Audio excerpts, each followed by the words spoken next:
اعوذ باللہ من الشیطان الرجیم بسم اللہ الرحمن الرحیم اللہم صل علی سیدنا و مولانا محمد و آلہ و اصحابہ اجمعین عن ابی ہریرہ رضی اللہ عنہ قال قال رسول اللہ صلی اللہ علیہ وآلہ وسلم استنزہوا من البول فإن عامۃ عذاب القبر منہ۔ نبی علیہ السلام نے فرمایا کہ پیشاب کے قطروں سے بچو، یعنی پیشاب کے چینٹوں سے بچو۔ فَإِنَّ عَامَّةَ عَذَابَ الْقَبْرِ مِنْهُ، عموماً عذاب قبر کا سبب جو ہے وہ یہ قطروں سے نہ بچنے کی وجہ سے ہوتا ہے۔ اور دوسرے حدیث مبارک میں آتا ہے نبی علیہ السلام مدینے کے کسی ایک باغ میں تشریف لے کر گئے، وہاں پر دو قبریں تھیں جس سے آوازیں نکل رہی تھی، اور وہ دو صاحب قبر جو تھے وہ عذاب میں مبتلا تھے۔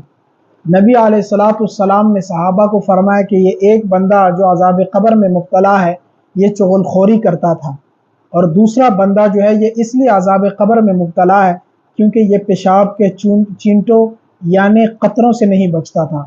تو لہٰذا قطروں سے بچنا یہ بہت ضروری ہے۔ ہمارے معاشرے میں آج کل اس سے نہیں بچا جاتا، جو کہ ہمارے لیے بہت خطرناک بات ہے۔ اور اسی طرح استبراء مسئلہ بھی یہاں پر فقہاء کرام ذکر کرتے ہیں کہ اکثر لوگ جب پیشاب کرتے ہیں تو پیشاب کی نالی میں کچھ قطرے بچتے ہیں۔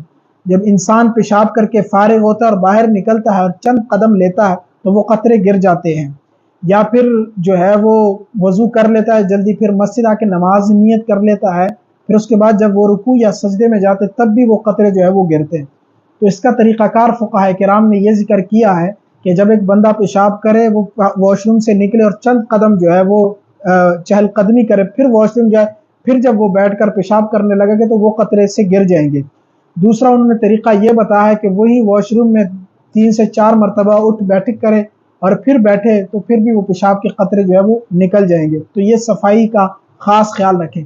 پھر اس کے بعد جو ہے وہ ٹیشو کا بھی آپ استعمال کر سکتے ہیں، اپنی شرمگاہ کو جو ہے وہ ٹیشو کے ساتھ صاف کریں تاکہ آپ کو یقین ہو جائے کہ ابھی کوئی قطرہ نہیں ہے میرے جو پیشاب کی نالی میں یا میرے کپڑوں پر۔ تو یہ طریقہ کار ہے اور اس کو اپنانا بہت ضروری ہے۔